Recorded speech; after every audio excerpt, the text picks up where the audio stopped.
to go butt up. Hey everybody, it's Yolanda and Dr. Angel. and we're here with On the Rise. It's so good to see you all again this week. We have just been having a great time just doing this show and getting to spend time with you all, loving the feedback as we say every week, and being in the studio again. This has been so exciting and so much fun for us. We hope you all are enjoying it just as much as we are. So don't forget to like and subscribe to our social media pages at On the Rise Talk on Facebook, Instagram, and Twitter, and then On the Rise Talk Show on YouTube.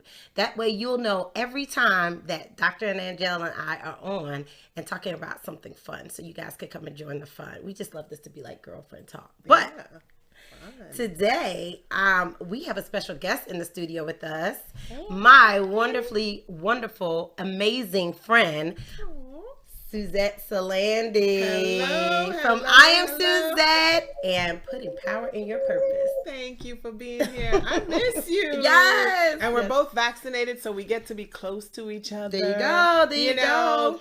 So vaccinated, we can do this, you know. Yes. And it's great to be here. I'm so excited to be on the rise. Yes, today, yes. so. We are so happy to have you. We've been having a lot of good times. Excited to be here with you and Dr. Angel. Yes. So, thanks for having me. Absolutely. Absolutely. So today we're going to be talking about, you all know we've been doing the 8 dimensions of wellness, and that's why we've invited Suzette in the studio with us. Dr. Angel, won't you tell them what the topic is today? Yes. So today we will be talking about occupational wellness.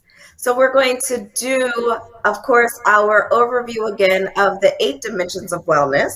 And then we're going to jump into occupational wellness. So as you know, we have talked about the first 8 dimensions, not all 8, but we have talked about social wellness. We have talked about emotional wellness. We've talked about spiritual wellness. We're going to talk about financial wellness, environmental wellness, intellectual wellness, physical wellness. And today we are talking about occupational wellness. Yes. So we're so excited to have Suzette here as we get into occupational wellness. So we want to give you the definition of occupational wellness, and then we're going to jump in. So occupational wellness. Occupational wellness is personal satisfaction and enrichment derived from one's work. That is so important, right? What a powerful meaning. Because who wants to go to work and you don't like your work? Yeah. Right? Totally agree. None of us. I have been in that position, and that is not fun. So it also, involves us participating in activities that provide meaning and purpose for us, right? So, meaningful work is so important. I mean, if we're just going to work to make a paycheck, that's going to wear out after a while, don't you think? Yeah, I agree with you 150%. I think that there's an element of wellness that is attached to how engaged you are in what you do.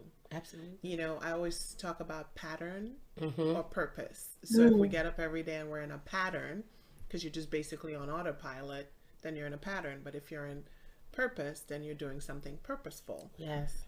It shows that a lot of times people are in pattern, right? As opposed to being in purpose. And that impacts your wellness on some levels, your mental well-being. Absolutely. All right, Dr. Angel, go ahead. Lead us into this. Yes. Let's talk about it. So I think one of the things that comes up when we think about, of course, work. So last time we were talking about our environment is the environment that we work in and the relationships we have with the people that we're working with, right? Yes. The people who are in that environment really do help make it either great to work in or make it really hard to work in. Yes, And Lord. so really thinking about like, oh, wow, when I go into that work environment, what are my relationships like? And how do I cultivate good relationships in my workspace. Yes. Yeah. Yes. So, And Suzette, why don't you introduce and say a little bit about what you do? Absolutely. So it'll actually help you guys see why we brought her in today to talk about this, because this is one of her areas of expertise, actually. Yeah, so. it is. And thank you. You're welcome. So my areas of expertise are human resources. I believe in, the theory of investing in human capital. It's very important to understand how an organization runs from the people perspective. So I spend a lot of time with companies in terms of human capital. Have had the pleasure with working with a number of companies across the world and working on that human resource, human capital aspect. The other thing is leadership coaching, working with leaders on how to lead effectively. And I think sometimes more so not being a coach, but more so an advisor, a facilitator, a confidant for those leaders, to help them sort of think about good decision making, good decision quality, and how to move forward effectively as leaders. And I think everyone is a leader. Absolutely. Mom is a leader. Everyone has those leadership attributes. Yeah. So, being here today and just, understanding, what Dr. Angel mentioned about the environment as it relates to people and how that impacts your wellness. There was a big article many years ago about what's the retention aspect for people in companies, and everybody assumed it was compensation. Yes. But what we did not know is that 9 out of 10 times managers are the reasons why people will stay or leave a profession. Yes, indeed. So if you pay me a lot of money, but I hate working for my manager, 9 out of 10 times I'm going to leave. Yes. Because that's the individual that's going to develop me. They're going to dictate my, my career path. For the most part, they're going to be the one that, provides the clarity and the path forward for me. And if I am not in a good relationship with that individual, or feel like there's some sense of leadership effectiveness happening, then it's not going to work. Absolutely. And communication is so important at work. Yes. And so if you have a bad communication, a bad relationship with your manager, absolutely it's going to affect the way you do your work. Exactly. And the way you see and the way you view your work, right? Exactly. And how you feel about being in that workspace, whether you feel valued or whether you feel like you really don't have a say in what goes on with you. Right. So... And I think the value aspect that you bring up is key, because people want to feel a sense of recognition. And again, going back to the theory of what does that look like? A lot of times, if a CEO writes a thank you note, that goes a long way to a team of individuals working on something. Because for them, that's that personal recognition. It also says, I see you. Absolutely. I see you. And that for individuals are very important versus, oh, here's your bonus and, you've done well, because that's really more so of a painted brush across the board of, here you go, here's your money. But the value in terms of that handwritten note, absolutely, saying to them, you're valued, you're appreciated, speaks volumes to that sense of recognition. I'm not saying that people don't want to get paid big bonuses, but there's something about that, like you said, that sense of value that comes from that personal handwritten note. Absolutely.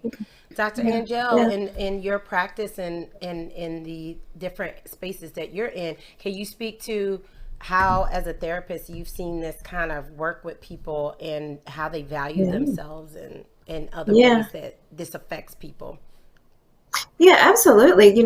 There's a lot of people who come to therapy because they're not having satisfaction in the workplace, right? And so really coming in and having these conversations around how maybe I don't feel valued, right? How I don't feel like I'm in a space where even I can communicate the fact that I don't feel valued, where maybe my boss isn't a good communicator, or maybe I'm not a good communicator, or maybe I just don't feel heard, right? And so really having these struggles around not feeling valued, not feeling like I can communicate this, or feeling like I'm going up against a brick wall, and how that really does impact people in their lives and in that environment. And Suzette, I guess one of the questions I also have is, how do we or how do you and what you do, how can we encourage people to figure out how to communicate in a different way? If this is how I've been doing it and maybe it's not working in, my workplace or in the ways that I've continued to go from job to job to job, is there a way to help people figure out like, this hasn't been working. Hey, maybe there's a different way to go about it. Great question, Angel. So I think the communication factor is important. The biggest piece of that is the type of feedback that those individuals are getting. Yeah. So a lot of times when I am talking to leaders about feedback, they always tend to be hesitant about giving the appropriate feedback because they're always afraid of how it's going to be taken, how it's going to move forward. Is there a retention capacity there? Because if I give somebody feedback, they may not want to engage and continue working at the level they're supposed to work at, or this person may leave. But to the point of wanting them to make a shift in behavior, to the point of needing them to make a shift, we want to give in-time feedback. And such examples of what you're sharing is helpful to someone. Feedback is a gift if it's given with the intent that it's supposed to serve, because I always say intent and impact. What is your intent and what is the impact that you want to have? That's good. In terms of how you are giving that feedback. Absolutely. The other aspect of that is never wait until you're in that emotional situation where the feedback that you're given is in heightened emotion. So it comes across not with the intention that it was supposed to. So the in-time feedback is great, but if you have to take a moment to really assess how you're going to say it, then you might want to pick the best appropriate time so that from an emotion standpoint, you're doing it with the utmost, I like to say, nobility, and, providing a presence and an atmosphere in which the person can receive it and receive it well. And that's what you can do as best as possible. It's up to the individual in terms of how they receive it after that. That's so good, because I can tell you that I've been personally been in situations where I've tried to go to managers, and they, ask for feedback or ask for things, what can I do better, and really not gotten that much feedback. And then when you try to envision ways that you can improve your job or improve your performance, it's really hard because you don't know what they're looking for. And they're not very good communicators, so you're trying to figure out if what I'm doing is sufficient, how can I come to the next level and do what I need to do. And so I think you're absolutely right when you talk about people leaving bad managers, right? It's like, if I can't figure out where my value lies here or how to make it better, then why am I here? And do you really need me here? Like, what purpose am I serving? And I think that causes people, when there's no structure and there's no real feedback loop, you start to wonder what you're doing and if what you're doing matters all that much. I think that really comes from leading and managing. So I always say leading and managing serve two different ways, right? Managing is, I'm going to wait till the end of the year to give you your performance feedback and your review and tell you how well you did. Leading is when I'm able to give that consistent feedback in those one-on-one meetings when I'm saying, hey, you're doing great at this, but I'd love to see more of this. And it's the consistency of that coaching that makes you that leader. A manager manages the process, manages sort of the task, but a leader leads, coaches, mentors. And I think that's where the engagement of stepping into that and really flourishing in that role is what would help that individual who's saying, how am I doing? Right? Because a lot of times, a lot of people are like, nope, I'm not going to tell you. I'm just going to wait till the end of the year. I'm going to write that information down. I'm going to give it to you. And then that's your year-end performance review. And then we're done with that. So that's a manager versus a leader. And what we want is to have more leaders. Amen. We definitely need more leaders. We definitely need more leaders. Definitely need more Absolutely. leaders. All right, so let's talk about balance, ladies, right? Yes. All of us know we can get caught up, right, working. And that's another part of that occupational wellness, right? How much time am I spending at work? And I will tell you, COVID threw a lot of people off with this because now your workplace was your home, right? Dr. Angel, we'll start out with you because this was really one for you because you were a professor during this time. Yeah, it was really hard. And like, I moved because of this. This was one of the main reasons I ended up moving, because I am a therapist, I'm a professor, and I was in a 1-bedroom apartment, and my living room was my office and my living room. Right. And so I ended up moving because I literally needed a separate space. So I moved into a house so I could have an office and separate the space. But what had happened, what I found during COVID, was I was working, and I'm still working more hours during COVID because I'm working at home. Right. So, you know what? Let me wake up. And I literally wake up and I start checking emails. And then, well, yeah, I'm supposed to be going to bed, but my phone's right by me, so let me check emails. So the delineation has absolutely gotten blurred because I'm used to doing all the work from home. So why not keep working from home? So there's really not that stoppage of I've left the office, I've left work, let me now go into home mode. I'm literally working all the time continuously.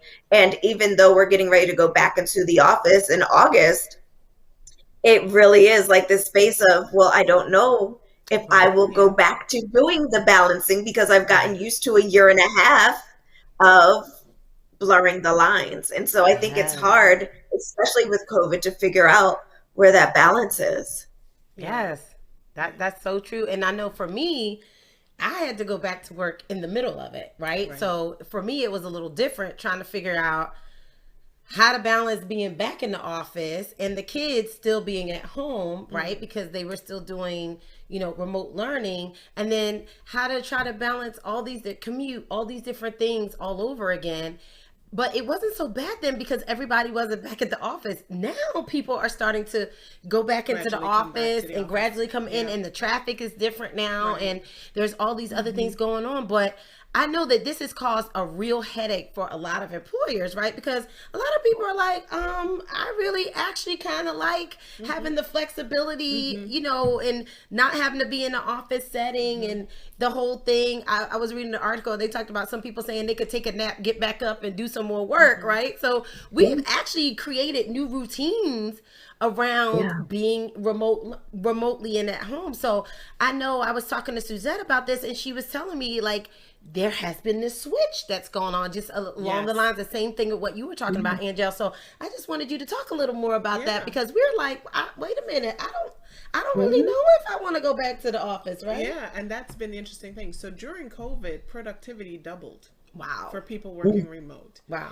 And if we look at the scenario in terms of when someone is commuting and they come into the office, their stress level, just coming in from driving or taking the metro, they're at a stress level. So they're now coming in and they're having to deal with their day. You're waking up, having a cup of coffee, taking a moment to just relax before you start to get into your day. Kind of takes away from that pressure of that commuting time, right? I think at first it was an adjustment for some people because you have a tendency now to want to eat your lunch and you continue to do emails. So people had to learn to adjust and say, you know what? It's okay. I can still take a lunch hour. I'm remote. I can now go step away from my computer. The pressure also, I think that was the most difficult was for parents, because remember, you had to factor in the homeschooling aspect, right? What am I going to do? My kid has to be, home as well, right? So parents then had to factor in, okay, who's going to cover this shift, and we even had in some cases where parents said, can I have a late day start because I got to sit with my daughter or my son, and then we also had caretakers because of COVID, people saying, I got to take care of my mom, I got to take care of my dad, and they were able to then balance that because they were being a caretaker, and so that work-life balance, because what we don't realize is that people are coming to work day to day, but you don't know what's going on in their everyday life. So what COVID did was it sort of took the lens off of looking at what's more important. And I think companies had to realize that mission and vision went out the door, and compassion stepped in. That's so good, And Suzette. that's really what it So was. good. So good. CEOs no longer had to be like mission, vision. They had to be like compassion. Yes. We started saying things like mental wellness, benefits, started to look at, opportunities for people to learn to do different things. We Yes. offered meditation.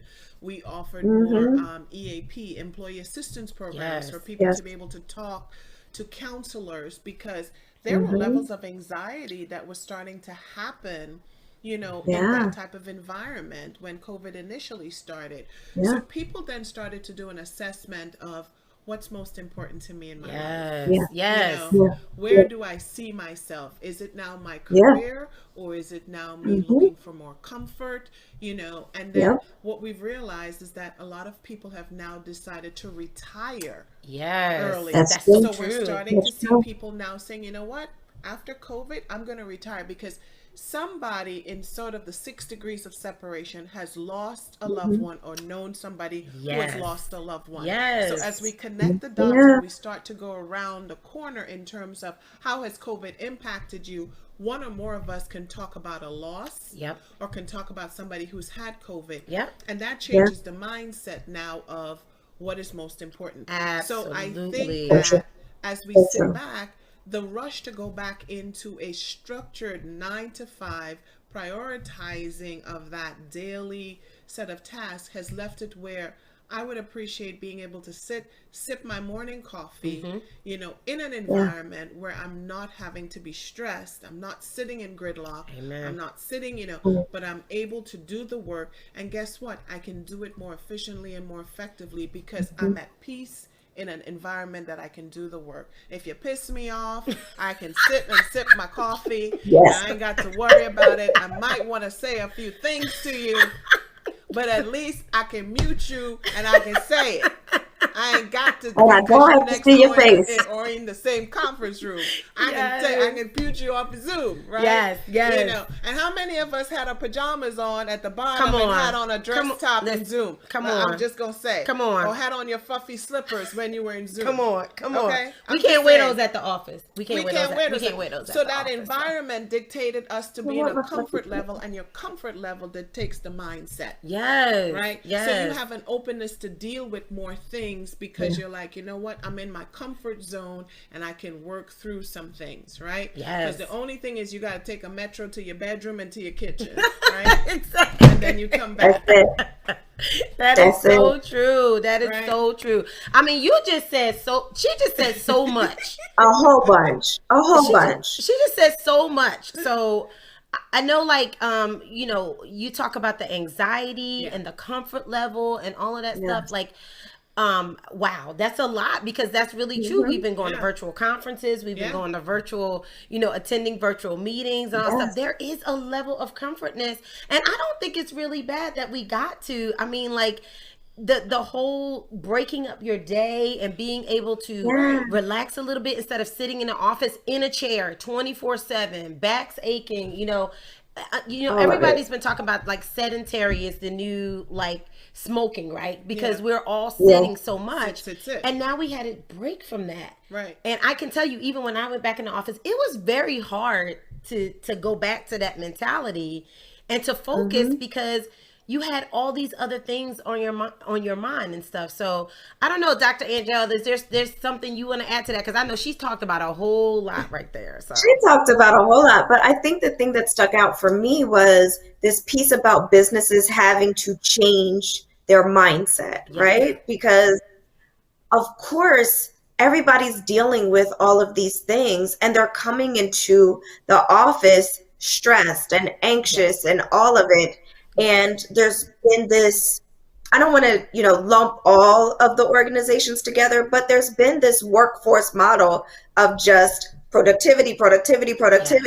And even in mental health, I've worked for organizations where therapists had to productivity, right? So it's been across the board. And to have to shift and be like, whoa, we have to be more compassionate. Because, like you said, the 6 degrees of separation. Right. I don't know if I know anyone who hasn't been impacted by COVID in some way. Yeah. Right. And so having to have that mindset now for all these workplaces, no matter what industry you're in, is so important. Yes. And I guess there's also this fear, I'll say, from my perspective, that how quickly are businesses and industries going to try to get back to what they think is normal, right? Because I've even heard people say, like, let's get back to normal. And it's like, no, it's going to be a new normal. There's no such thing as normal. The normal has shifted. Normal is new. It's different. It's different.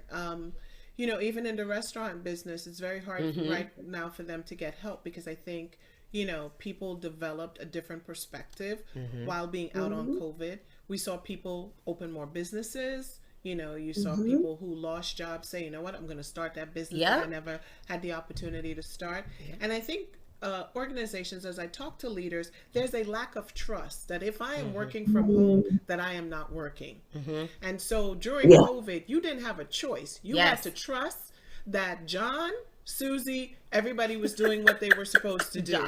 Now, if I go to the dry cleaners to pick up my dry cleaning, right? Well, not dry cleaning because I'm not going anywhere, but if I had to run out to the grocery store to do something, there's a strong sense that I can do that and still come back and work.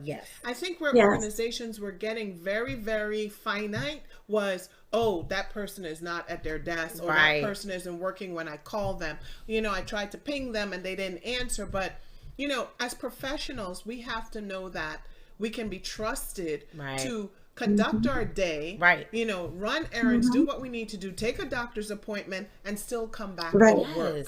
So that's where, you know, organizations had to release that, you know, grip and allow things to happen. And guess what? Productivity doubled. Because if you trust me that I can go to a doctor's appointment at 8 a.m., I'll stay till 6 p.m. and finish something because you gave me the courtesy to go to a doctor or a dentist or whatever I needed to do, you know, work with my daughter, work with my son, and get things done. So I think that that's really where the failure was, you know, that companies missed that opportunity because we needed to empower people that they could do work and trust them.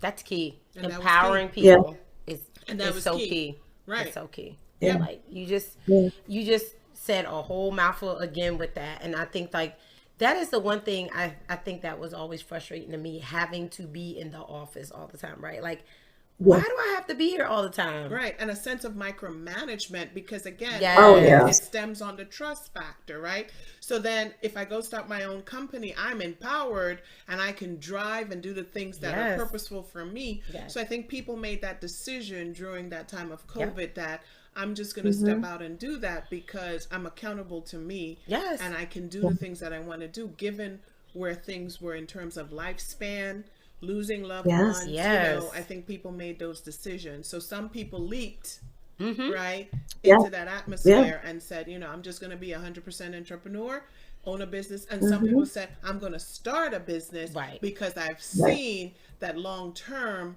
my destiny is different. That is so true.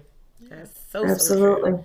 Angel, you want to chime in right there? I'm just trying to process. Well, no, I think that piece that you just ended with about the leap, right? It really talks about this space about being able to follow your passions, right? And I think even in, you know, whatever industry you're in, one of the things I talk to even my students about, even in mental health, is, you know, the space about burnout, right? And thinking about how do you not burn out? Well, part of that is recognizing when it's time to leave. And that doesn't mean leave your industry. It means figuring out like, okay, maybe I've been a therapist doing in-home therapy for enough time. Maybe I need to go work in an outpatient setting, or maybe I've done that long enough. So maybe I want to try teaching, but being able to be flexible and chase your passion, which doesn't necessarily mean that you have to leave this industry, but are you able to reinvent yourself? So does that mean that you go and become an entrepreneur? Does that mean that you go and get more education? Does that mean that you do this? And I think what you said about COVID giving people that opportunity, I think there's this space where we have to be able to empower people, in whatever way we do that, to reach out and follow their passion and recognize their passion, but also have the courage to do that. So Suzette, I wonder, like in your coaching and all of that, how do you kind of empower people to reinvent themselves maybe in the ways that they need to, when it's like, maybe it's time for you to try something different because this isn't working anymore? Yeah.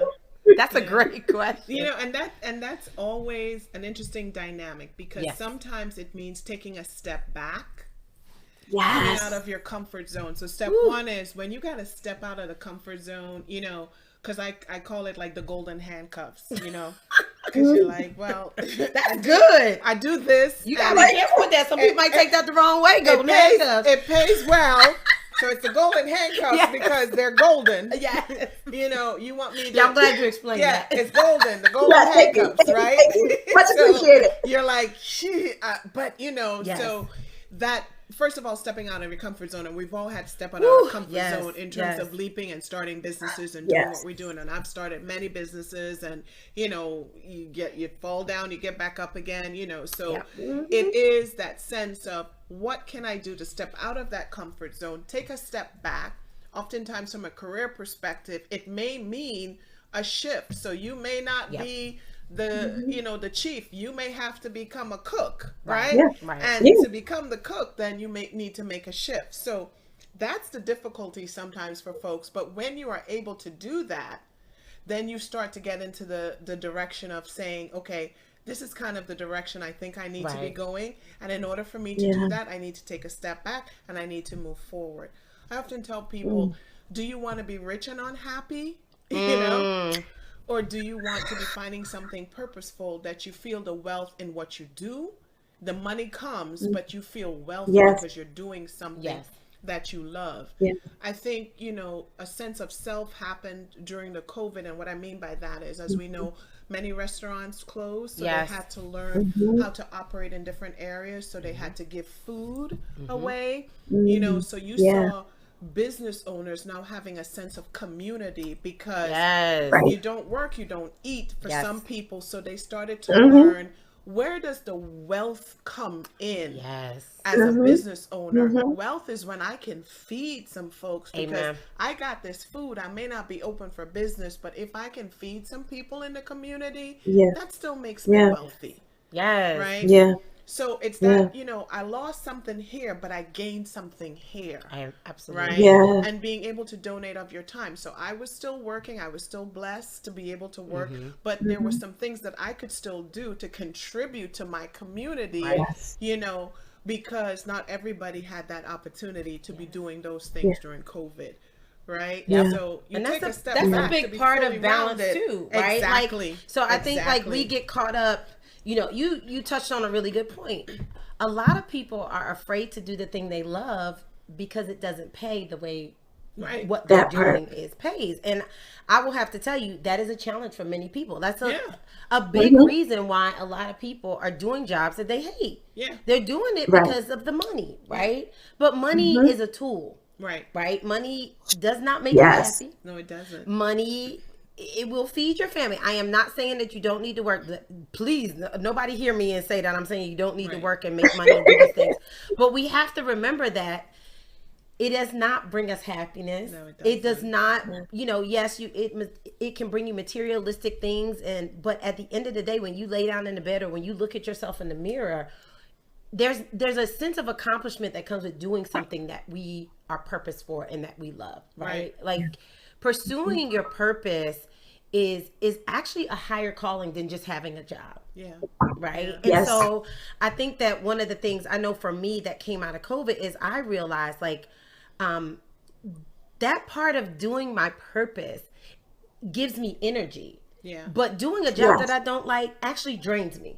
And I think like we don't realize that is such a big part of our wellness. Like, why do I want to go to a job all day and do something that I don't feel valued at when I could do something different, right? And make some changes. Okay, I'm not saying you have to go out tomorrow and quit your job, but if you realize that job is not bringing you, you know, that feeling of purpose and feeling of like you're giving back, and that, like you said, that you can go out, your wealth is in, I always tell people, my definition of success is freedom. Yeah. Freedom to do more of what I love. Right. Freedom to help the people I want to help. Freedom to reach out to those that are less fortunate to me.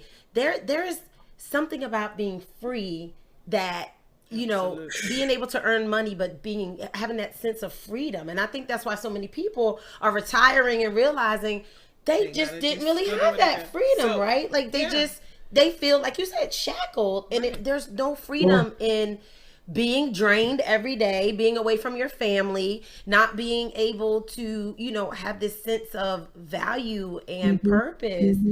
And you know, when you have debt really makes you face some things about what you're doing and who you are, right? Yeah. And I think that's what we were confronted with last year. I think people were like, wow, like, wait a minute, like, maybe I don't have all these years left, or, you know, if I die tomorrow, right? What would I want to be doing?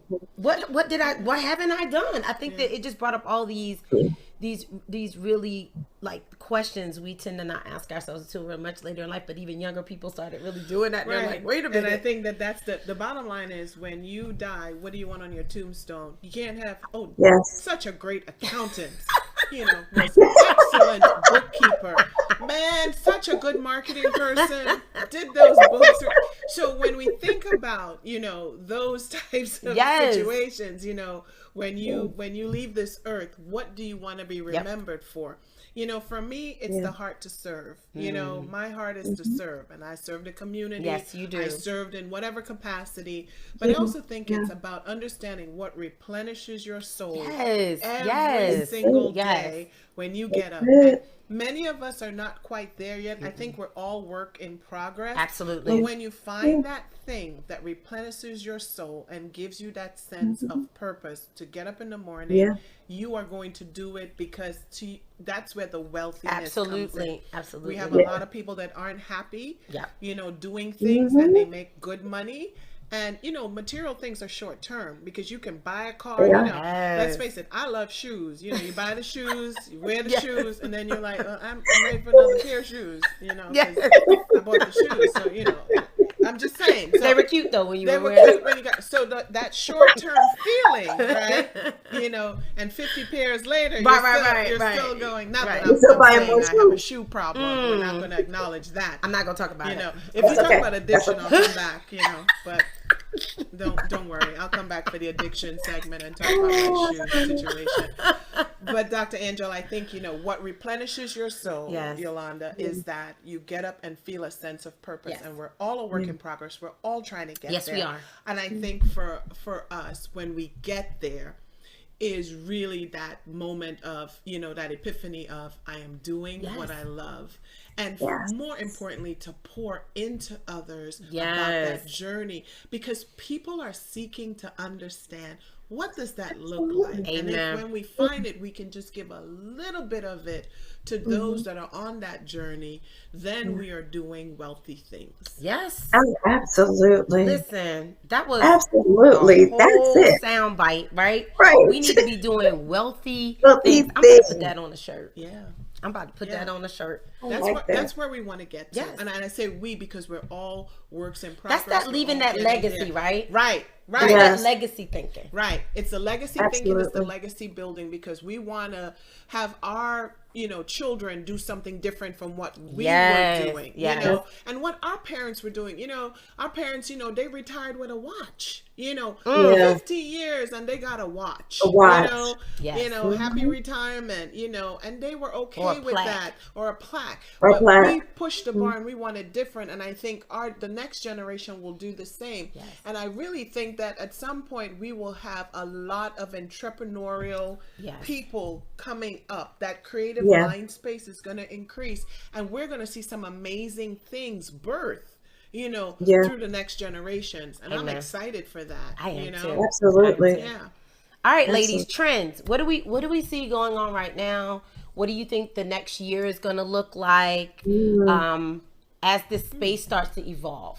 Right. So now we got vaccines. The virus is getting under control. I know therapists are tired because they've been coaching. They've been talking to everybody, and I know HR is worn out because they're trying to find people to come back to work. So where is it that you guys see this evolving? Like, what trends are you seeing right now? Because I know, Dr. Angel, you're actually a professor in college, and now you just said you're coming back to campus. So let's talk about some of those issues, some of those things we see going on. We'll start with you, Angel. So I will say, as far as therapy, telehealth is here to stay. Yeah. And so, some of us were doing some telehealth, mostly in the office. But I think one of the things that is good, telehealth makes therapy more accessible for more people. It's more convenient. It is, it helps people be able to schedule better. And I hope, as far as medicine, telehealth for medicine is here to stay as well, because I had, health issues throughout the pandemic, not COVID, but unfortunately I was like Humpty Dumpty. I had a great fall. But I was able to see my neurologist online. I was able to get an emergency medical appointment after my fall online. But we're glad you didn't break yourself all the pieces like Humpty Dumpty. I'm just saying. Yeah. I did not break all the pieces. You did not break yourself. I mean, a little concussion, but not, I had a concussion. Yeah. I had a concussion. But I was able to see my doctors online like very soon after. So I'm hoping that medicine will stay with telehealth, because I think it does help with people being able to get faster access. And it helps with, expanding access for people.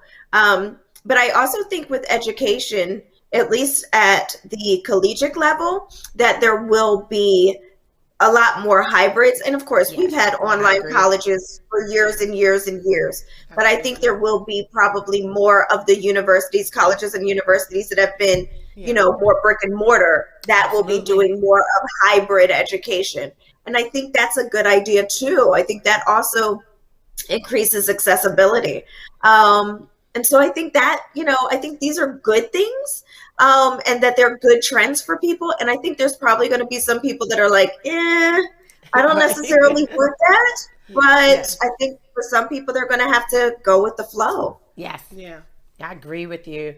I agree with you. And also even think from a technology perspective, like you see all these different incidents happening with ransomware and hacks. I think cybersecurity is going to evolve and become such a bigger piece of companies, because they have to protect their data. Huge. And they're going to continue to have remote people. Huge. And so you're going to have to invest in these networks, in these cloud technologies. Just because data access is going to be so much more important as it is right now, because people are remote and we got to have ways of securing that and stuff like that. So I know that's a trend that's definitely I would say cybersecurity for sure, because there'll be more leading of virtual teams. Yes. I do think that we can't forget the extroverts, so there must be some sort of hybrid in terms of in-person meetings as well as virtual. So I think there will be a definite change in that, but I think we're going to see a lot more different platforms like Zoom and technology that will go across the board to engage us in ways that we will not believe. It may even be, where we could be doing holograms, sitting in conference rooms and things like that. Technology is going to... It's evolving. It's going to evolve further, far wider. I think that the increase in... just sort of that whole build on marketing and branding, and introducing all these different platforms. So, you got the Facebook, Instagram, but I think they will become at some point quite obsolete. I agree with that. Because there will be more things trending as we begin to pick up more momentum there in terms of, look at me and my information out there. Well, already the younger generation they don't use them as much. They're on to like Twitch and Reddit and all these other places. And I've never even heard of those things. So, so that's the piece that is going to be interesting. I think that currency is going to change. Oh, it's already changing. Bitcoin, cryptocurrency, things of that nature. Well, actually, digital currency in general. So they're going to go from paper money to more digital. We're going to see all those different trends happening as we become much more of a digital space. I also think we need to have watch outs. We need to have watch outs in terms of how our food is progressing. Oh, yes. In terms of, will we have food shortages in certain areas? I think we need to be mindful of that, because I think we hear Yes. the stuff around Yes. meats and things like that. Mm-hmm. So, it just depends on, as we look at things and how we want to build on Yes. that. I think COVID is going to stick around, so we're going to have to find ways Yes. to increase, Yeah. the approach with COVID from vaccination standpoints and just Yes. telehealth in general. Absolutely. I'm concerned about, the health disparity that we're Oh, experiencing. yes. Yes. Absolutely. We continue to talk about that, in the U.S. in terms of just looking at maternal health and just Yes. health in general. Yes. So, Yeah. while these trends would be increasing, we need to look at ways that we can better some of these areas, increase some of those areas, and where are we spending and investing Yes. money and time in that is pertinent. I think as a large country in the United States, we got to get it right with healthcare. Because so Yes. many other Right. countries are able to do it. I don't know why we can't get there, but Girl, my you know hope- why we can't get there. my hope is that Too many people. we Too will much get big there, business. Yes. because it is a money Yeah, pot, it but is. let's It's an figure out how industry. we can do that. Mhm. And really, that's kind of my perspective. Yeah, I think everything that you all have mentioned and the stuff we've talked about here, it's going to take some pretty brilliant minds Yeah, to put Yeah. their heads together that it will. Yeah. and really figure out the best way forward. This Yeah. will not be the last pandemic. We know Yeah, that Oh, when no. we get through one It won't. pandemic, there's another one right around the corner, Yeah. right? And Yeah. I think our government is going to have to really start looking into, and there's going to have to be some partnerships with corporations and government, and all these different entities are going to have Yeah. to start coming together. I don't think we really do that well right now. I don't No. think we're really. I don't They think talk so. about it, and I know that there are certain task force that are together, but I think we really need to start coming together and dealing with some of these long-term issues. Like, we still do not have paid leave guaranteed to How our about that? employees. How about that? Yeah, No, how about we that? don't. So we're still very, very archaic Yes, in in a lot of ways. areas. Yes.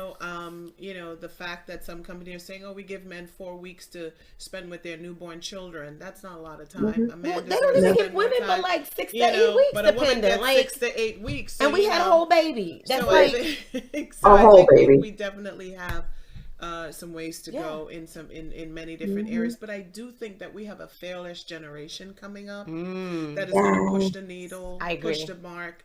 I would Yeah. love to see that we continue to build on diversity, equity, and inclusion. Yes. And we Yes. look at how we can get better with the issue of microaggression, racism Mm. in general. But I Yes. think our younger generations are going to really kind of push the bar in that. Yeah. And I'm excited to see how they're Yeah. going to just Yeah. stir that up, because Mhm. they're fearless. So I love it. they're already stirring it. I love it. They I are. love it. I love They it. are. They are I love doing it. it. So, They're already stirring that. So that is Yes. awesome. Awesome. Well, yes. Well, thank you so much. We are just so excited to have you here. And I think that Yes. some of the wisdom and knowledge that you've given us today, it's just been so great. you. Like, It's been this has been so a great wonderful. conversation. I This has love been this. great. I want to come back. Can I come back again? Please come back, of course. Can I come back again? Can I Of course, invite myself yes. over? I'll come for every show. I'll be in the audience, So It'll be 3 Yes, hours. I mean, I instead of think I just really think that this is a great topic for everybody to talk about right now. I think this is at the forefront of a lot of people's minds right now, as far as where do we go from here, right? And I think that's the question we're going to leave our audience with, pretty much, is where is it that we go from here? And what is it, and where is it that you want to go from here? Like, yes, this pandemic, as devastating as it has also been a reminder that we all need to dig a little deeper, and we all need to figure out what matters most to us, right? And if that is your family, if that is, another aspect of your life that you feel that you should be pouring into, then how about you need to sit down and come up with a plan to move forward? Or you need to seek out somebody that can help you with that plan. Coaches like, Dr. Suzette and myself. Do you need a therapist because your emotions are all over the place and you just don't know what you want to do? Like Dr. Angel, like, you need to sit down and figure out where you are in this space and where you need to be, right? And then have somebody help you come up with a plan that will keep you accountable and to keep you moving forward. And so I think that those are the things that we would like to leave you with today. But there's also some resources that we have. If you're thinking about changing your job or doing some other things, we're going to show you some resources. You can go to LinkedIn. Lots of people use LinkedIn. Best place to be. It's one of the best place to be. You can jump out there and follow people, right? They have professionals all over. You can jump out there. You can follow people, see what they do, see what that looks like. If there's some place that you want to go, connect with those people. See what it takes to get there. Talk to them. You can private message and chat most people on LinkedIn, right? Corporations as well. Absolutely. Indeed.com. Do you need a new job? Sis, is the job you working not working? You know what I'm saying? If it's not working, come on, let's go find another job. Indeed has great jobs, and they have employers posting jobs all the time. I know my daughter ended up getting a job off Indeed a couple summers ago, and she absolutely loved it. So, also, some of y'all need to stop working for a minute, like take some breaks and go volunteer somewhere. Like there are people out there that need what you have. And this is a way that you can fill up, right? Your soul tank. I guess that's the best way to put it. Like not your soul. It may not give you money. It may not fill up your pocket, but Lord, it'll fill up your soul, right? Go to volunteermatch.org. Go see what's in your area. They actually have online volunteer opportunities. Go read some books to kids and send it in. Go work in your local shelter. I mean, put a mask on and go help, unload food or do something at a pantry. Like there's so many organizations out there that have been affected by COVID, and they really need volunteers and they really need people to step up and help. And this is a way for your work-life balance to come into play, right? Like you can't be at work all the time, sis. Like y'all need to go do some other stuff. Like, and take the kids. They need to learn how to volunteer too. They need to learn how to give their time. This is what we need to teach. Show them the areas that need to be attended to, right? So we can do that too. Lastly, I'm gonna have Dr. Angel talk. So some of y'all just need some organization, right? And that will relieve some of your occupational stress. Get a calendar or use a digital calendar. Dr. Angel, you love the passion calendar, the passion planner. I'm sorry. I love the passion planner. Passion planner is, look, I am holding up my passion planner. I love my passion planner. You see my passion planner? I love my passion planner. Passion Planner will help you get your whole entire life back together. Passion Planner allows you to set goals for the year and then helps you reevaluate your goals in the middle of the year. It also lets you set up what you want to do each week. It lets you at the end of each month evaluate your goals and what you did for those goals at the end of each month. So get yourself a passion planner so that you can get your life on track, so that you keep your life on track, so that you can set your goals, write the vision, and make it plain. Girl, you just said a word. That's a whole word right there. Look, and just the name of it. Passion Planner. I know, I just love it. I feel like I'm single. I need to go get my passion planner. Because I don't know what might be in the passion planner. Girl, that's like them gold handcuffs you talking about. Y'all better get out of here with them gold handcuffs and the passion planner. See there? I'm gonna open a passion planner and be like, okay. And let me see the other thing about the passion planner is they give back to college students. They give to good causes. So when we're talking about volunteering and those kinds of things, the Passion Planner company also is very good about giving. Awesome. So if you want to give, you can get your passion planner and you can also give back. I'm just saying. That's good. That's awesome. And you talked about you said it, Angela. You have to write that vision. There is scientific proof that when we write stuff, we execute. Yeah. Right? Because it kind of like makes us accountable. You see it, you believe it, you execute it. Yes. I am a firm believer in planners. Dr. Angela and I were down here on the table with both our planners and our pencils and our stickers. That girl traveled with stickers, so we could do. It's the manifestation of the dream. Yes, when you write it out, it manifests the dream. You speak it into existence. Yes, and we have to definitely do that. A lot of us don't like planners, but people who plan get things done.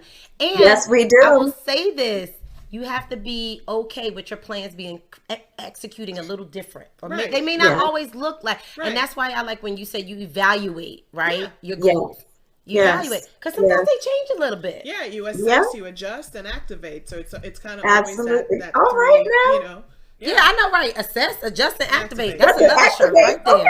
That's what we do. Assess, adjust, and activate, because it's not always going to be that pathway. Come on. Yeah. It definitely is not. Right and, there. and that's another thing I think this year taught us. We have to be flexible. Pivot. Yes. We have to be flexible. Yep. So, Yes. yes, we definitely have Yes. to do that. All right. Dr. Angel, this has been a great Good. show. I've had This was fun. so good. I did. I had a Suzette, great we're time. so glad thank you've been you. here today with us. And 2 words: passion planner. Passion planner. Passion planner. Is that the new coaching that you're going to That's do? The gonna way be, I'm gonna be like, I got my passion planner. Do you have a passion planner? I have a passion Okay, you know what? We're going to have to end this show before she get in trouble This is gonna be and a she make whole Dr. mess. Angel and I get in trouble. All right, Dr. Angel, go ahead and close us out.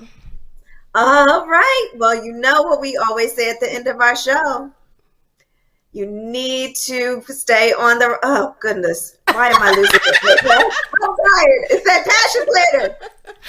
All right, keep rising. There you go. Keep rising.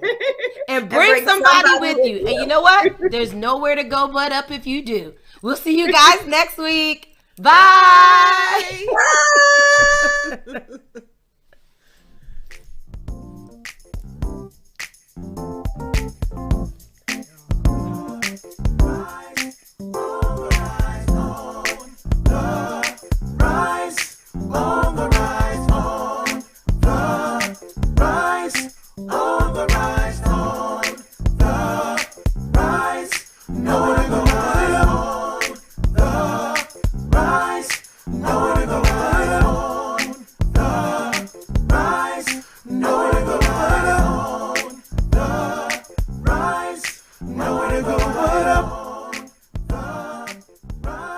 Nowhere to go but up.